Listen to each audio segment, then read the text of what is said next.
Welcome back to another technical deep dive here in the debug zone. Today we're tackling a big question and breaking it down with insights from other users. Hopefully this clears up some misconceptions and helps you get the answer you need.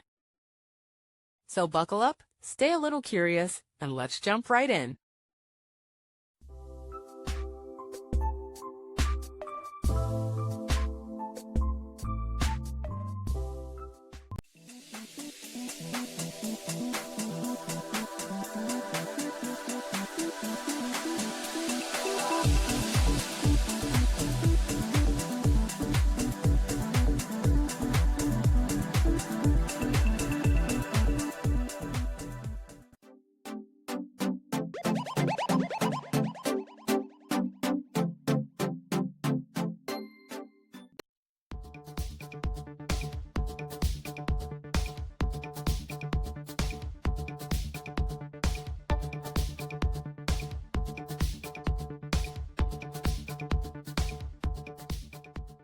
And that's a wrap.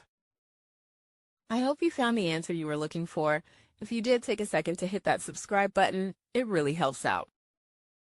And let me know in the comments which solution worked best for you. See you next time in the debug zone.